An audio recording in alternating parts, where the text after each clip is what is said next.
আচ্ছা, বিবর্তন মানে হচ্ছে পরিবর্তিত হওয়া। আরেকজন কিছু, অন্য একজন কেউ কিছু বলবা?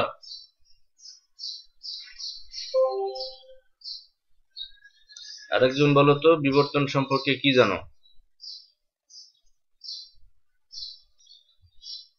বিবর্তনটা কি ধীরে ধীরে হয় নাকি দ্রুত হয়? ধীরে ধীরে হয়। আচ্ছা, ধীরে ধীরে হয়। তো দেখি যে বিবর্তন শব্দের ইংরেজি যেটা, সেটা হচ্ছে কি ইভোলিউশন, এবং এই ইভোলিউশন শব্দটার প্রথম যিনি ব্যবহার করেন তার নাম ছিল হার্বার্ট স্পেন্সার। ঠিক আছে, এই কোশ্চেনটা পরীক্ষায় আসে যে ইভোলিউশন শব্দের প্রবর্তক কে? ইভোলিউশন শব্দের প্রবর্তক কে?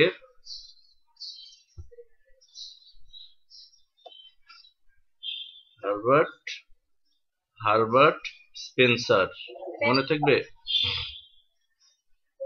বিবর্তন একটি দীর্ঘ এবং ধারাবাহিক জটিল প্রক্রিয়া। বিবর্তনটা হচ্ছে দীর্ঘ সময় ধরে ঘটবে এবং ধারাবাহিকভাবে, এবং একটি চলমান প্রক্রিয়া।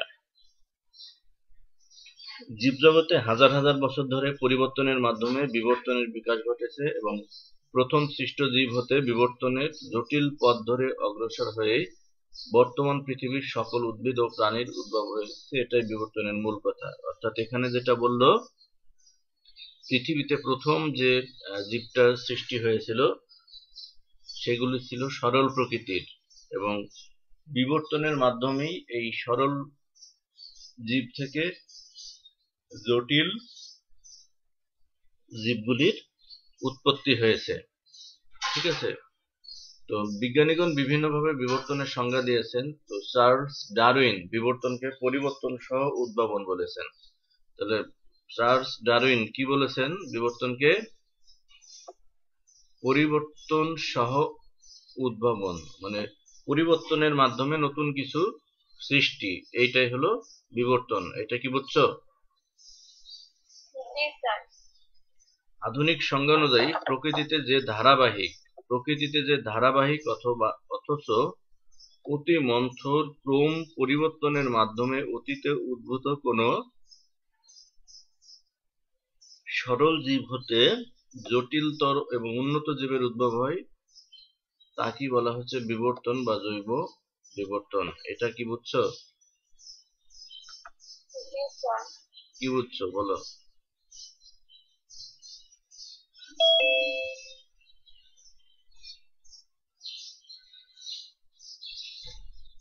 তাহলে বলা হলো কি যে বিবর্তন হচ্ছে কি, যে এটা চলমান প্রক্রিয়া এবং ধীর গতির একটি প্রক্রিয়া, এবং এই প্রক্রিয়ার মাধ্যমে কি হয়,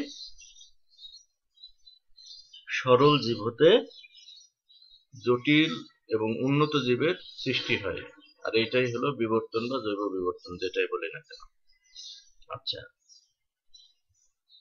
এখন দেখি জীবজগতে যে বিবর্তন ঘটেছে, এই প্রত্যয় মানে বিশ্বাস।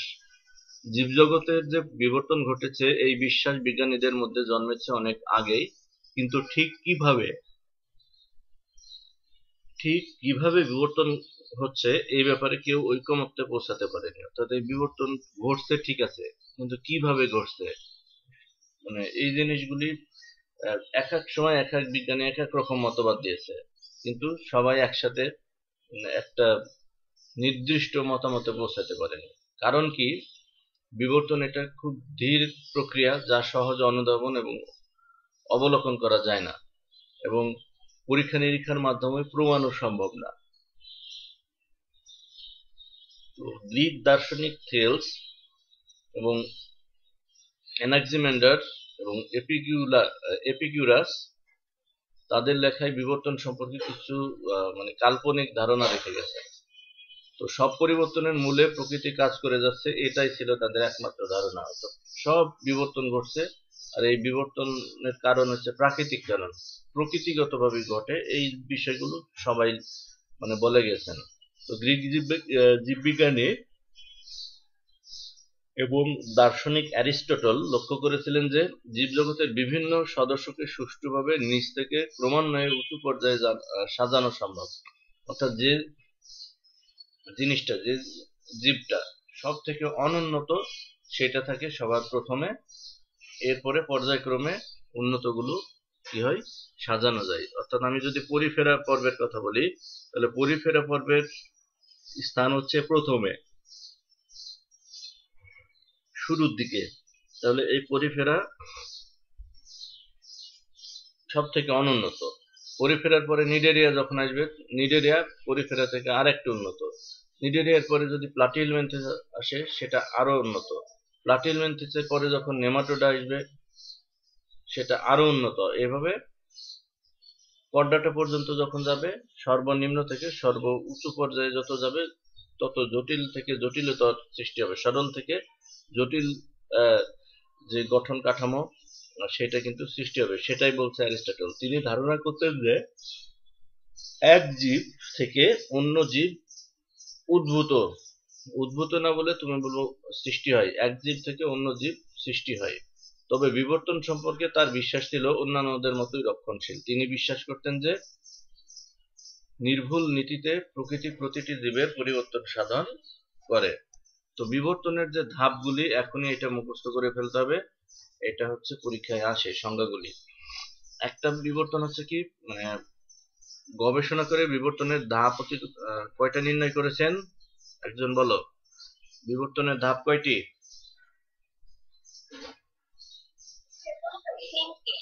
তিনটি। একটা হচ্ছে কি মাইক্রো বিবর্তন, ম্যাক্রো বিবর্তন, মেগা বিবর্তন। মাইক্রো বিবর্তন কি, দেখো, জীবের জিন মিউটেশনের প্রভাবে যে বিবর্তনটা ঘটে, সেটাকে বলা হয় মাইক্রো বিবর্তন। এখন একজন বলো তো, মিউটেশন কি জিনিস? পরিবর্তন। হ্যাঁ, পরিবর্তন। তো কার পরিবর্তন? তাহলে জিনের আকস্মিক যে পরিবর্তন ঘটে, জিনের আকস্মিক পরিবর্তনটাই হলো মিউটেশন। তো জীবের জিন মিউটেশনের, জিনের পরিবর্তনের প্রভাবে যে বিবর্তন ঘটে, সেটা কি বলা হচ্ছে মাইক্রো বিবর্তন। আচ্ছা, এই ক্ষেত্রে কোন প্রজাতির জীব গোষ্ঠীতে অল্প মাত্রার পরিবর্তন সাধিত হয়ে, অর্থাৎ একটা প্রজাতির মধ্যে সামান্য পরিমাণে কি হয়, জিনের গঠন কাঠামো পরিবর্তিত হয়ে যায়। পরিবর্তন সাধনের মাধ্যমে বিভিন্ন জাত সৃষ্টি হয়। ঠিক আছে। তারপরে ক্লাইন বা উপপ্রজাতির সৃষ্টি হয়, যেমন ধান। ঠিক আছে। ধানের কি হয়, জিনের গঠন কাঠামো কিছুটা পরিবর্তন হয়ে যায়। পরিবর্তন করে কি বিভিন্ন জাতের ধান হয় না, ইরি, বিরি, তারপরে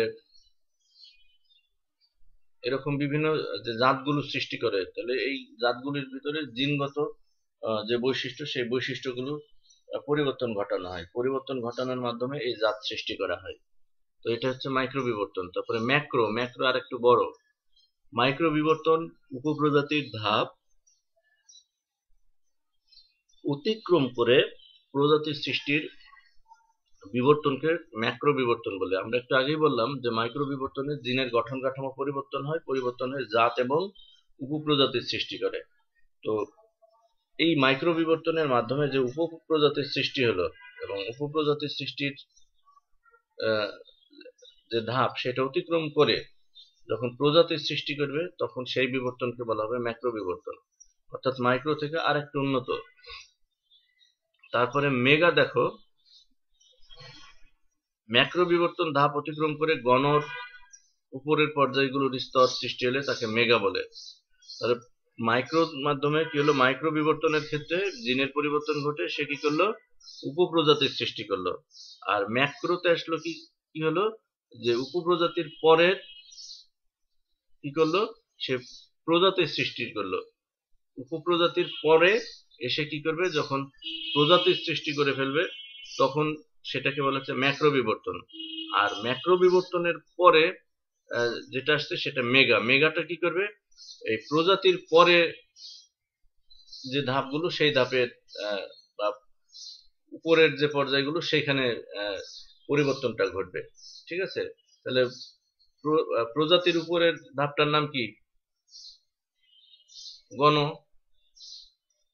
ঠিক না, বা শ্রেণী, বা তার উপরে থাকছে আরো শ্রেণী। তাহলে এরকম এই যে গণ বা শ্রেণীর উপরের ধাপগুলির যখন পরিবর্তন ঘটবে তখন সেটাকে বলা হচ্ছে মেগা বিবর্তন। তো ম্যাক্রো বিবর্তন ধাপ অতিক্রমে করে গণর উপরের স্তরগুলো সৃষ্টি হলে তাকে মেগা বিবর্তন বলে। এই বিবর্তনের মাধ্যমে দেখো মাছ থেকে উভচর, উভচর থেকে সরীসৃপ, সরীসৃপ থেকে পাখির সৃষ্টি হয়েছে বলে ধারণা করা হয়। যেমন বলে দিবে যে সরীসৃপ থেকে পাখির সৃষ্টি, এটা কোন ধরনের বিবর্তন? তাহলে এটা হলো মেগা বিবর্তন। তাহলে সরীসৃপ হচ্ছে রেপ্টাইলিয়া শ্রেণী, পাখি হলো অ্যাম্ফিবিয়াস এভিস শ্রেণী। তাহলে এখানে দুইটা একদম বড় বড় পরিবর্তন ঘটছে, তাহলে এটা হচ্ছে মেগা বিবর্তন, মেগা ইভলিউশন। এরপর আসলো বিবর্তনের ধরন। দেখো যে জীবের আবাসস্থলের বৈচিত্র্য এবং অভিযোজনিক প্রক্রিয়ার উপর ভিত্তি করে বিবর্তন তিন ধরনের। জীবগুলো কোথায় বাস করে এবং সেখানে বাস করার ফলে কি ধরনের তাদের প্রতিকূল পরিবেশে খাপ খাওয়ানোর প্রভাব পড়ছে তার উপর ভিত্তি করে বিবর্তনকে তিন ভাগে ভাগ করা যায়। একটা হচ্ছে অপসারী বিবর্তন। নিকট সম্পর্কযুক্ত জীবগোষ্ঠী ভিন্ন ধরনের প্রাকৃতিক পরিবেশে সুষ্ঠুভাবে অভিযোজিত হয়ে যে বিবর্তন ঘটায় এবং নতুন প্রজাতি সৃষ্টি করে তাকে অপসারী বিবর্তন বলে। নিকট সম্পর্কযুক্ত জীবগোষ্ঠী বিভিন্ন ধরনের প্রাকৃতিক পরিবেশে সুষ্ঠুভাবে অভিযোজিত হয়ে যে বিবর্তন ঘটায় সেটাকে বলা হয় অপসারী বিবর্তন। আর অভিসারী দেখো দূর সম্পর্কিত জীবগোষ্ঠী একই পরিবেশের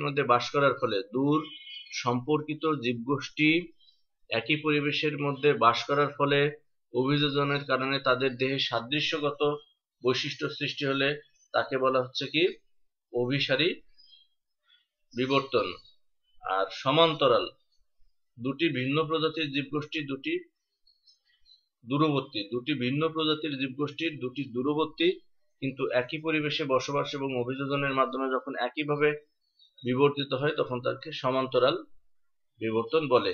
তাহলে এইগুলি মুখস্থ করে রাখতে হবে, কেননা এগুলো দিয়ে কোশ্চেন আসতে পারে। সমান্তরাল বিবর্তন বলতে কি বোঝায়, অভিসারী বা অপসারী যে বিবর্তন বলতে কি বোঝায়, এই ধরনের কোশ্চেনগুলি কিন্তু এখানে আসতে পারে। তো বিবর্তন সম্পর্কে বিভিন্ন ধরনের মতবাদ প্রচলিত আছে, তার মধ্যে আজকে আমরা যে মতবাদটা শিখব সেটা হচ্ছে ল্যামার্কের মতবাদ। ফ্রান্সের একজন বিজ্ঞানী ছিলেন, তার নাম ছিল ল্যামার্ক। তো সেই ল্যামার্কের মতবাদগুলো আমরা শুনবো এবং ল্যামার্কের যে মতবাদ সেটাকে বলা হয় theory of inheritance of acquired characters, অর্থাৎ অর্জিত বৈশিষ্ট্যের উত্তরাধিকার। অর্জিত বৈশিষ্ট্যের বংশানুক্রমে না বলে আমরা উত্তরাধিকার বলতে পারি। অর্থাৎ উনি বলেছিলেন যে একটা জীব যে বৈশিষ্ট্য অর্জন করবে সেই বৈশিষ্ট্যটা পরবর্তী জেনারেশনের মধ্যে কি হবে, স্থানান্তর ঘটবে। তো এই বিষয়গুলি উনি বলেছিলেন। তো দেখি কি কি বিষয়গুলি উনি বলেছিলেন। প্রথম যেটা দেখো, জীবন ধারণের প্রয়োজনের পরিবেশ প্রতিটি প্রাণীর গঠন, আকৃতি এবং সংগঠনকে প্রভাবিত করে। কোনো অঙ্গের পুনঃ পুনঃ ব্যবহার বা প্রতিনিয়ত ব্যবহার সে অঙ্গকে সুগঠিত করে এবং বৃদ্ধি ঘটায়। আবার কোনো অঙ্গ ব্যবহৃত না হলে তা ক্রমশ দুর্বল হয়ে যায় এবং শেষ পর্যন্ত তার ক্ষয়প্রাপ্তি বা বিলুপ্তি ঘটে। ঠিক আছে? তো কি বলা হচ্ছিল, জীবন ধারণের প্রয়োজনে প্রতিটি প্রাণীর গঠন, আকৃতি এবং সংগঠনকে প্রভাবিত করে। আমরা ব্যাখ্যাগুলি পড়ব। আর 3 নাম্বারটা একটু বলি, পরিবেশের চাহিদা অনুযায়ী প্রাণীর দেহে নতুন অঙ্গের উদ্ভাবন হয় এবং এই অঙ্গের আকার বিকাশ তার ব্যবহারের উপর নির্ভরশীল। ব্যবহার এবং অব্যবহারের মাধ্যমে পরিবেশ কর্তৃক আনিত সব পরিবর্তন প্রাণীদেহে সংরক্ষিত হয় এবং প্রজননের মাধ্যমে তা পরবর্তী বংশে সঞ্চারিত হয়। তো ব্যাখ্যাগুলি দেখি সে কি বলছে। ল্যামার্ক তার মতবাদের সমর্থন যোগাতে জিরাফের লম্বা গলার কথা উল্লেখ করেছেন। ঠিক আছে, ল্যামার্কের মতবাদ অনুযায়ী জিরাফ ছিল একসময় ছোট ঘোড়ার মতো, সমতল ভূমির যে ঘাস সেইগুলি সে খেত। তো পরবর্তীতে কি হলো যে যখন সমতল ভূমির ঘাস শেষ হয়ে গেল তখন তারা কি করলো, বৃক্ষের পাতা খাওয়ার জন্য গলা সে কি করছে যে গাছের পাতা খাওয়ার চেষ্টা করছে। ঠিক আছে, উঁচু, এই যে দেখো এখানে কি বলছে, ব্যাখ্যা দিতে গিয়ে ল্যামার্ক বলেন যে খাটো গ্রীবা বিশিষ্ট জিরাফ ঘাসের পরিবর্তে উঁচু গাছের পাতা খেয়ে জীবন ধারণ করতে শুরু করেন এবং পাতা নাগাল পাওয়ার জন্য তারা অনবরত ঘাড় লম্বা এবং উঁচু করার প্রচেষ্টা চালান। বংশ পরম্পরায় এই প্রচেষ্টার ফলে শেষ পর্যন্ত তাদের ঘাড় এবং গলা লম্বা হয়ে যায় এবং বর্তমান রূপ ধারণ করে। এটা কি বুঝছো? তাহলে আগে জিরাফ ছিল ছোট ঘোড়ার সমান, সে সমতল ভূমির পাতা খেত। তো সমতল ভূমির পাতা যখন অনেকটা কমে যায় তখন সে বড় গাছের পাতা খাওয়ার চেষ্টা করে এবং এই চেষ্টার ফলেই একসময় তার যে ঘাড়টা সেটা লম্বা হয়ে গেছে এবং বর্তমান যে রূপ সে রূপটা ধারণ করছে। তারপরে বলছে ব্যবহারের চাহিদায় যে নতুন অঙ্গের সংযোজন হতে পারে তার উদাহরণস্বরূপ ল্যামার্ক জলজ পাখির প্রসঙ্গে এনেছেন, বিশেষ করে যে হাঁস জাতীয় যে পাখিগুলো। তো উদাহরণস্বরূপ ল্যামার্ক জলজ পাখির প্রসঙ্গে এনেছেন। তার ধারণায় একসময় সব পাখি ছিল স্থলচর, সব পাখিগুলোই ডাঙায় বাস করত, কিন্তু অল্প সংখ্যক পাখি খাদ্যর অন্বেষণে কি হয় যে জলাশয়ের কাছে যায় এবং পানির ভিতর থেকে খাদ্য আহরণের জন্য তাদের পায়ের ব্যবহার শুরু করে এবং এই ছাড়া পানিতে চলাচলের জন্য তারা পায়ের ব্যবহার চালায়, ফলে পায়ের আঙুলের পাশ দিয়ে চামড়ার বিস্তৃতি ঘটে। আমি একটু ছবি এঁকে দেখাই। তুমি যদি হাঁসের পা দেখো, হাঁসের পা যদি দেখো, এই যে এরকম না, হাঁসের পাটা এরকম কিছু চামড়ার মতো অংশ থাকে না লাগানো, দেখছো? যেরকম কিছু চামড়ার মতো অংশ লাগানো থাকে, দেখছো? ঠিক আছে, তো এই চামড়া গুলো দেখবে মুরগির থাকে না, হাঁসের থাকে। তো যখন পানির ভিতর দিয়ে এই পাটাকে সে বৈঠার মতো ব্যবহার করে তখন এই চামড়ার অংশগুলোতে কি হয়, পানি বাধাপ্রাপ্ত হয়, যার ফলে তার চলাচলের সুবিধা হয়। ঠিক আছে, এছাড়া পানিতে চলাচলের জন্য তারা পায়ের ব্যবহার চালায়, আমি একটু আগেই বললাম। ফলে পায়ের আঙুলের পাশ দিয়ে চামড়ার বিস্তৃতি ঘটতে থাকে। এভাবে দীর্ঘদিনের ব্যবহারে পাখির লিপ্ত পদের উদ্ভব হয়, যা বর্তমানে হাঁস, পেলিকন অর্থাৎ জলজ যে পাখিগুলি রয়েছে সেখানে কিন্তু এরকম দেখা যায়, এই ফ্লিপারগুলি। তারপরেরটা দেখি কি বলছে, অব্যবহারের ফলে অঙ্গের যে বিলুপ্তি ঘটে, ল্যামার্ক তার ব্যাখ্যাও দিয়েছেন। অব্যবহারের ফলে অঙ্গের যে বিলুপ্তি ঘটে, ল্যামার্ক তার ব্যাখ্যাও দিয়েছেন সাপের আঙ্গিক গঠনের প্রসঙ্গ উল্লেখ করে। ঘাসের মধ্যে হামাগুড়ি দিয়ে চলার সময় সাপ তার শরীরকে অহরহ প্রসারিত করে এবং এক্ষেত্রে পায়ের ব্যবহার তেমন প্রয়োজন হয় না, বরং সরু জায়গা দিয়ে চলাচল করার সময় পা প্রতিবন্ধকতার সৃষ্টি করে। ল্যামার্কের ধারণা অনুযায়ী সাপের পূর্বপুরুষেরা চলার সময় পায়ের ব্যবহার করত। ঠিক আছে, তো পরবর্তীতে এই পায়ের ব্যবহার তারা কি করে, যে বর্জন করে। ঠিক আছে, দীর্ঘদিন এভাবে চলতে থাকায় অব্যবহারের ফলে একসময় তাদের দেহ থেকে পা সম্পূর্ণরূপে বিলুপ্ত হয়ে যায়, এই বিষয়টি তিনি বলছেন। এছাড়াও আরো যে বিষয়গুলি উনি বলেছেন যে এই উট পাখির ডানা ব্যবহার করে একসময় তারা উঠতে পারত। উট পাখির ডানা ব্যবহার করে একসময় তারা উঠতে পারত, কিন্তু পরবর্তীতে এই ডানার ব্যবহার তারা কমিয়ে দেয় এবং কমিয়ে দেওয়ার ফলে কি হয় যে তারা একসময় এই ডানাটা অকার্যকর হয়ে যায়, অর্থাৎ উট পাখির পূর্বপুরুষরা এটা ব্যবহার করত, ডানার ব্যবহার করত, কিন্তু পরবর্তীতে এই ব্যবহার কমানোর ফলে একসময় আর এটা কার্যক্ষম থাকেনি, সেটাও বলেছেন। তো তুমি উট পাখির ব্যাখ্যা দিতে পারো, আবার এখানে যেটা সাপের কথা বলা হচ্ছে সেটাও তুমি ব্যাখ্যা করতে পারো। তো এখন আমরা দেখব যে ল্যামার্কের মতবাদের বিপক্ষে যুক্তি এবং প্রমাণ। তো অগাস্ট ভাইজম্যান নামক একজন জার্মান বিজ্ঞানী 22 জেনারেশন ধরে ইঁদুরের লেজ কেটে পরীক্ষা করে দেখেন যে নতুন প্রজন্মে কোনো লেজবিহীন ইঁদুর জন্মায়নি। কুস্তিগিরের শক্তিশালী পেশি তার সন্তানের দেহে বিকশিত হয়নি। এখানে শুরুতেই কিন্তু বলা হয়েছিল যে বৈশিষ্ট্য জীব অর্জন করবে সেটা তার পূর্বপুরুষে কি হবে, মানে পরবর্তী পুরুষে সঞ্চারিত হবে। তো দেখা যাচ্ছে কুস্তিগিরের যে পেশি, তাদের পেশিগুলি শক্তিশালী থাকে, তাহলে তার মতবাদ অনুযায়ী তার যে ছেলে তাদের ক্ষেত্রেও তাদের পেশিগুলি শক্তিশালী হবে, কিন্তু আসলে এটা হয়নি। তারপরে ভারতীয় বা আমাদের বাংলাদেশের মহিলারা কি করে, তাদের নাক তারপরে কান ফুটা করে সেখানে অলংকার পরার জন্য। তাহলে এটা হচ্ছে ল্যামার্কের মতবাদ অনুযায়ী তার যে পরবর্তী প্রজন্ম, সেই পরবর্তী প্রজন্মে কিন্তু কি যে এরকম নাক বা কানটা ফুটো করার কথা ছিল, কিন্তু সেটাও কিন্তু দেখা যায়নি। আবার কি হয়েছে যে লেজ পরীক্ষা করার জন্য তারা কি করছে যে দুইটা কুকুরের লেজ কেটে দিয়েছে। লেজ কেটে দেওয়ার পর তার যে বাচ্চা, সেই বাচ্চাগুলি ল্যামার্কের মতবাদ অনুযায়ী হবার কথা ছিল লেজ কাটা কুকুর, কিন্তু দেখা যাচ্ছে সেই বাচ্চাগুলির লেজ রয়েছে। তাহলে এই যে এই বৈশিষ্ট্যগুলি পরবর্তীতে, মানে এই মতবাদগুলি পরবর্তীতে কিন্তু গ্রহণযোগ্যতা পায়নি। তারপরে বলছে যে 5 নাম্বার, অনেক সময় বিজয়ের সন্তান ক্ষীণ বুদ্ধি সম্পন্ন হয়, যা ল্যামার্কের মতবাদ দ্বারা ব্যাখ্যা করা যায় না। বাবা মা অনেক ট্যালেন্ট, কিন্তু তার ছেলে বা মেয়ে অনেক বোকা, মানে বুদ্ধি কম। তাহলে কি যে ল্যামার্কের মতবাদ অনুযায়ী ছিল বাবা মা বুদ্ধিমান বা বুদ্ধিমতী হলে তার ছেলে মেয়েও বুদ্ধিমান বা বুদ্ধিমতী হবে, কিন্তু পরবর্তীতে দেখা গেছে এরকম কিন্তু ঘটেনি।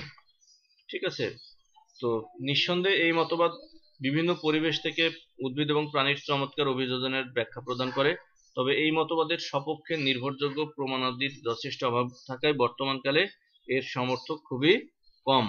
তো মেন্ডেলের বংশগতীয় সূত্র এবং ভাইজম্যানের জার্ম প্লাজম মতবাদ ল্যামার্কের মতবাদকে সমর্থন করে না। এছাড়া জিনতাত্ত্বিক পরীক্ষা নিরীক্ষা থেকেও যে প্রমাণিত হয়েছে যে অর্জিত বৈশিষ্ট্য কখনোই পরবর্তী প্রজন্মে স্থানান্তর হয় না। এখন যেটুকু পড়ানো হলো, কারো কোথাও অসুবিধা আছে কি বলো? তোমাদের বই দেখে একটু পড়ো। ল্যামার্কের যে মতবাদগুলি রয়েছে তোমাদের বইতে দেখো আর একটু সুন্দর করে লেখা আছে, সেটা একটু পড়ো। সব টাকাই নেই, শুধু এমসিকিউ এর মতো করে লাগে। আচ্ছা,